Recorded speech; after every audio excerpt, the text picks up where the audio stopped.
Welcome back, everybody, to Catching Up with Cassie J. I am back with another review of the Love and Hip Hop Miami. This episode was pretty good. We're moving along a little bit better, I'll say. Guys, I did not feel like moving the couch around, so we'll just get into this episode. I didn't even write out the title of it. But it opens up with Amara feeling faint, just like finished up where it left off, where she said that she wasn't feeling good. And her man MJ comes and checks on her, and it was basically she was overwhelmed. I think she was probably having like a panic attack or anxiety from seeing him going over there talking to Julian. Okay.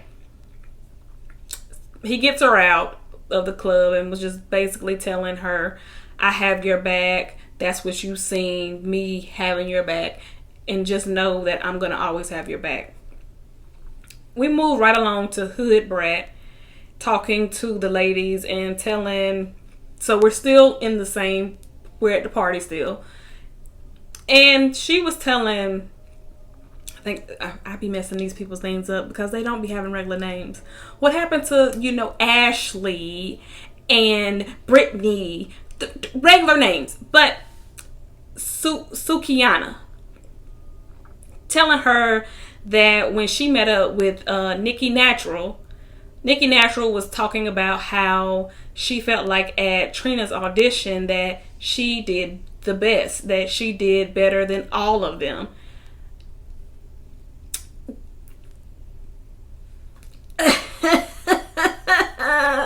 I told you guys when I reviewed that episode, I did not think that she did great. Sukiana was the one that did the full performance. She was the one that had all the dancers. I thought that she had the whole package as far as bringing a whole presentation. I thought that J Diva did great as far as her lyrical deliverance.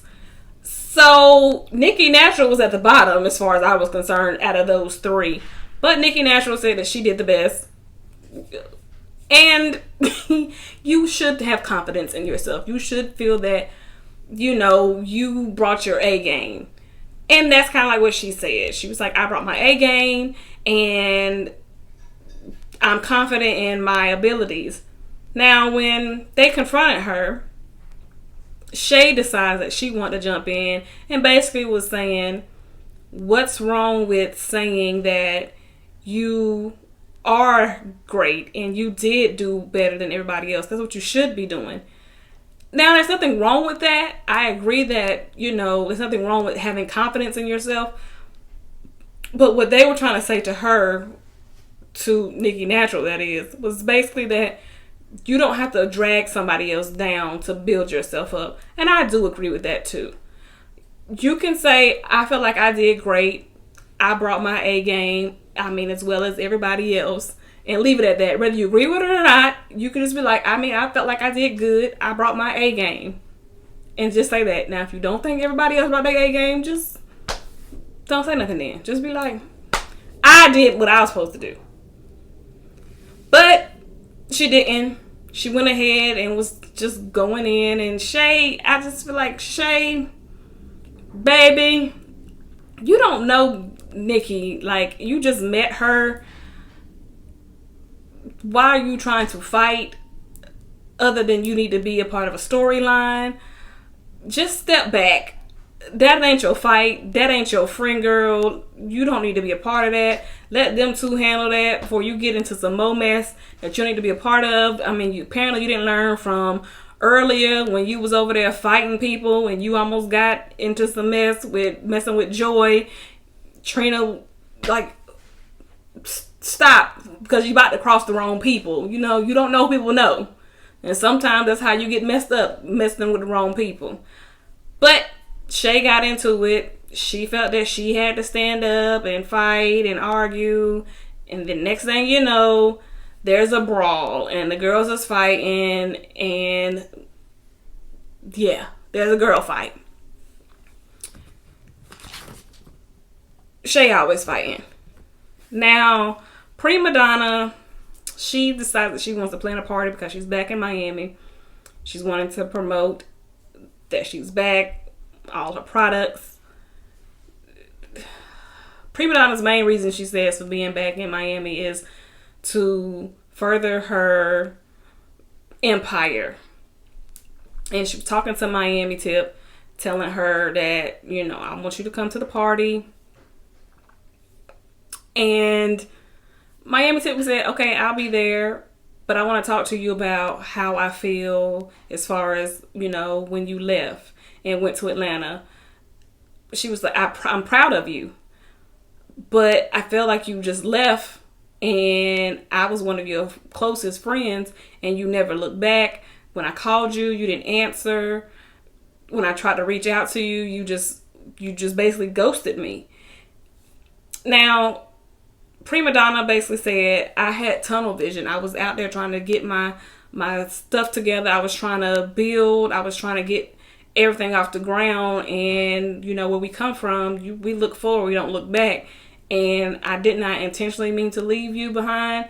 I was just on my grind. And I was just trying to do what I needed to do to make myself a better person and get my money. She was like, basically, I'm just focused on the bag. That's what I was doing. And Miami Tip was like, I can't be mad at you for that, but I was a little hurt that I felt like we was better than that, basically. So she did talk about the party and was talking about how this person was over here. There was so much going on. You got Amara and Julian over there. And then she was like, the Sukiyana was over there fighting with Shay and Nikki. And Miami Tip was like, yeah, I was a little upset about that situation because I am managing Sukiyana. She was like, oh, okay, girl. You got a lot on your hands if you trying to manage her because she's a lot. She's a big personality. And if you really want her to make it, you're gonna have to bring her in. She's right. And Miami Tip has told her a couple of times, like, you don't want to keep ruining your image by doing all these things. You don't want people to know you more for the pop-offs and all the other stuff other than the music and what we're trying to build. Now, MJ talks to Amara, and basically Amara's upset because when he confronted Julian at the party and told him, I know that you tried to slide in the bed with Amara, Amara said that was our business and you should not have said that. You should not have told him that.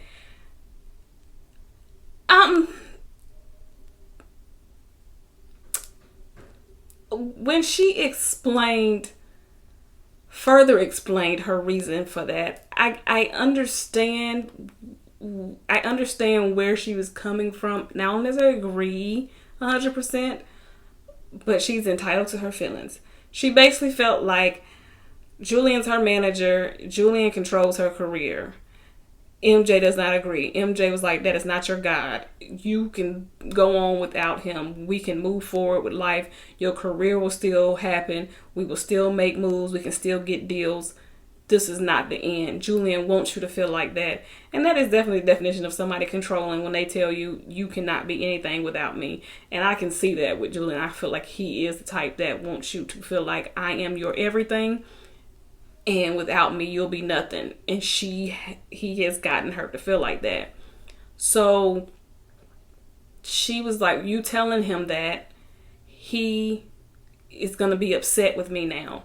Because that was something that happened between me and him. And that should just stay between me and him. It was an accident. He didn't really mean that.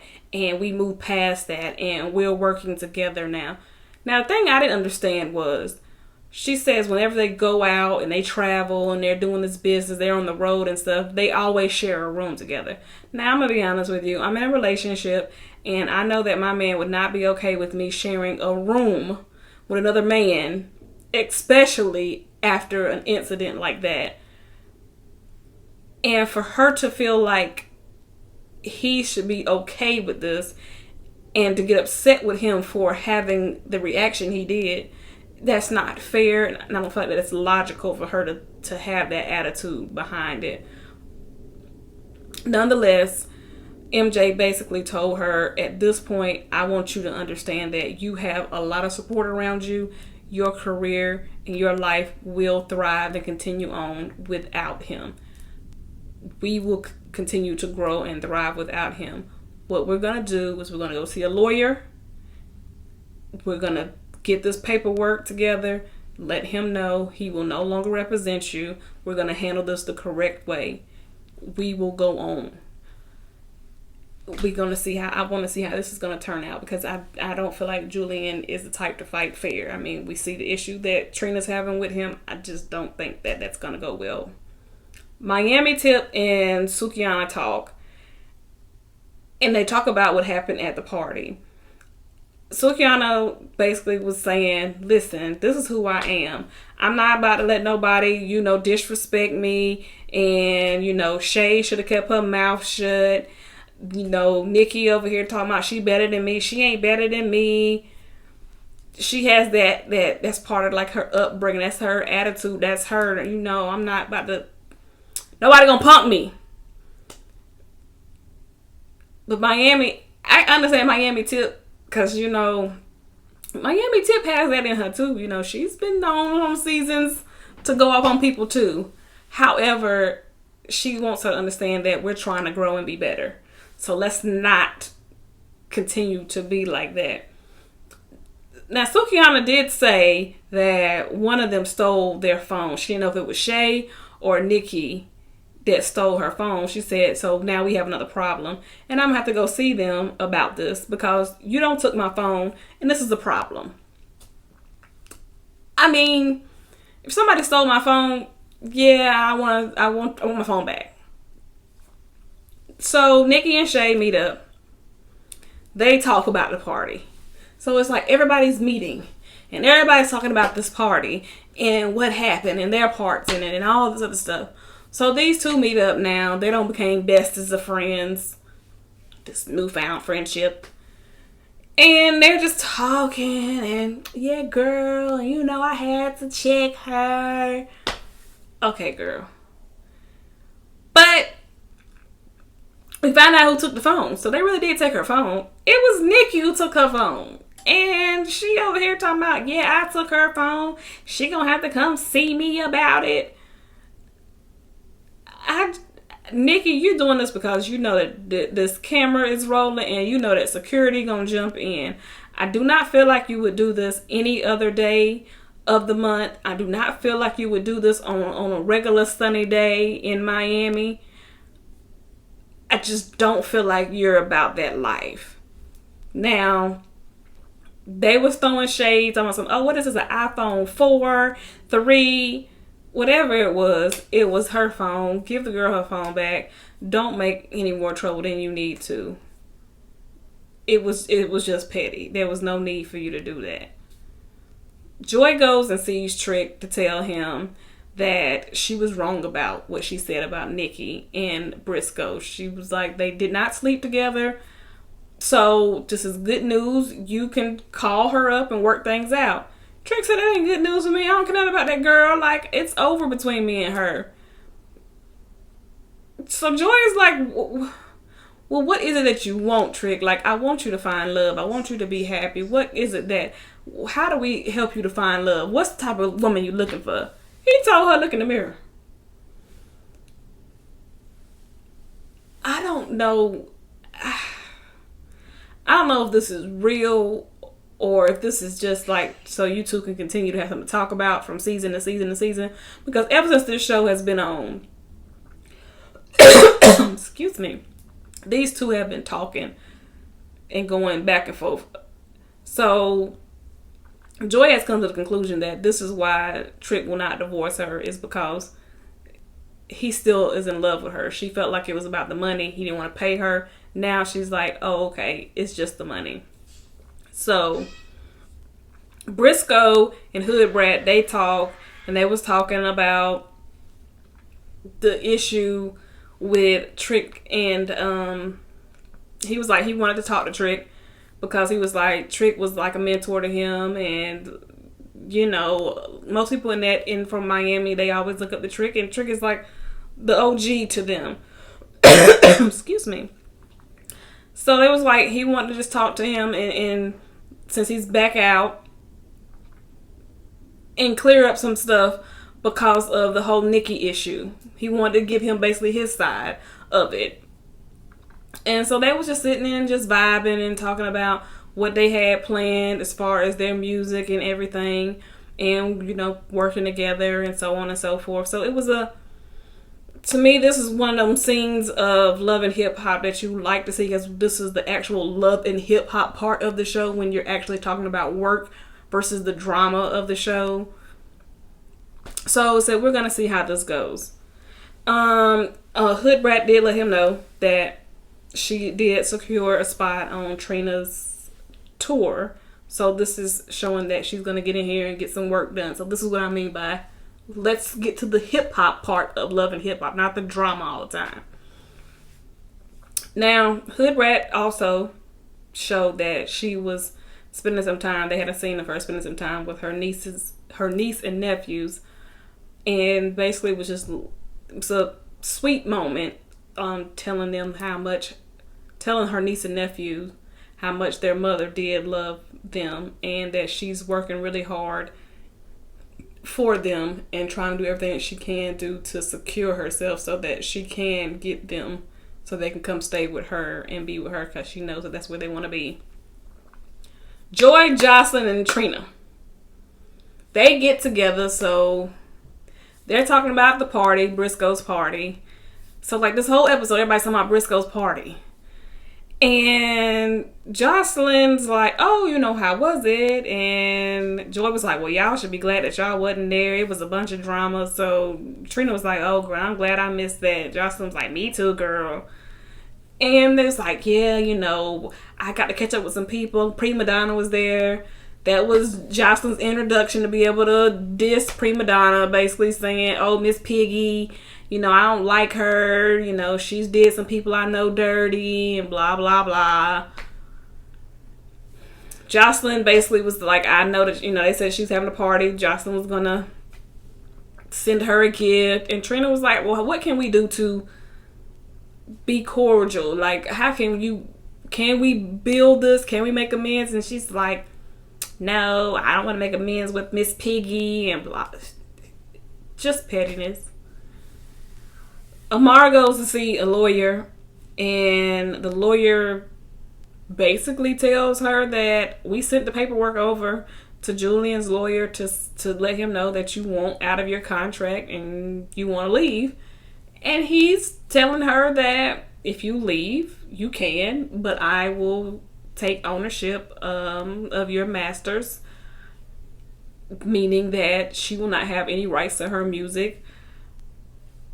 He can do whatever he wants to do with it. That includes all of the music she has now that's been released, and any future music that she has not released yet, like that she is working on that is unreleased. And, you know, her boyfriend MJ was like, well, that's not fair, that's not right, like, you know, that he shouldn't be able to do that. And it was like, well, that's what he's saying, like, he's going to own her as of right now. So anything she does moving forward, that's her. But her brand as of right now, that's gonna be him. She'll basically have to start over.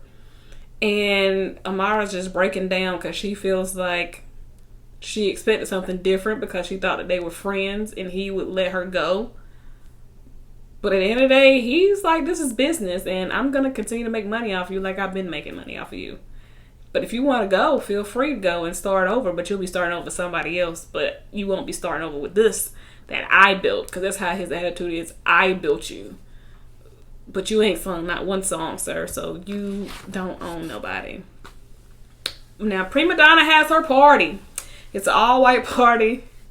She's the only one that didn't wear white, and Trick didn't wear white. He said he had on a white t-shirt, but he had on a black maroon hoodie.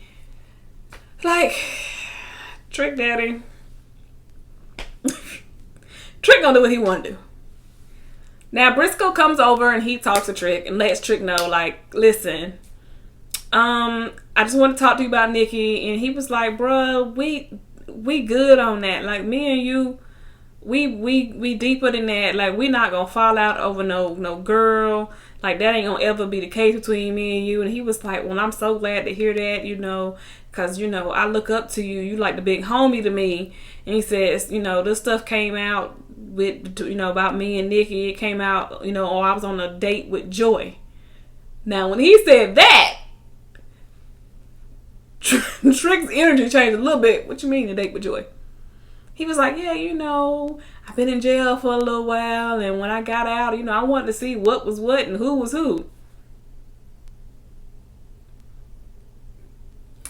Luckily, somebody came in and kind of interjected, Miami Tip shows up, and they looking, Prima Donna comes over, and they kind of broke up that conversation. But had they not broke up that conversation, I felt like that conversation was really going to go left, because you just said, when no woman going to break y'all up, what no one gonna come between y'all except that woman. That's the only woman that could ever become between Trick and anybody.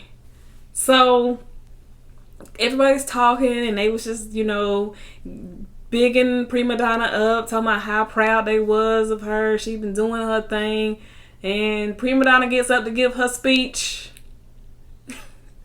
And then you hear this beep, beep, beep, beep. And this truck comes up, and then on the screen on this truck, Jocelyn has this video message for her, calling her Miss Piggy, saying, I got something for you in the truck. Miami Tip said, girl, don't you go over there to that truck. It might be a bomb.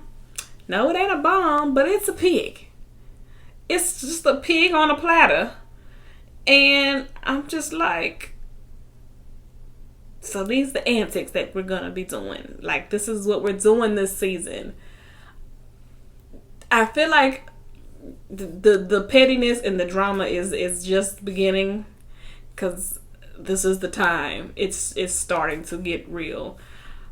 I'm excited to see the pettiness. I'm here for it. So let's just continue to sit down, you guys, and see what's gonna happen. It's got to keep going up. I mean, Jocelyn's gonna do what she's gonna do. Shay gonna keep fighting people, and yeah, I'm really interested to see what's gonna happen with Amara. I do feel bad for her, but until next time, thank you guys. Bye.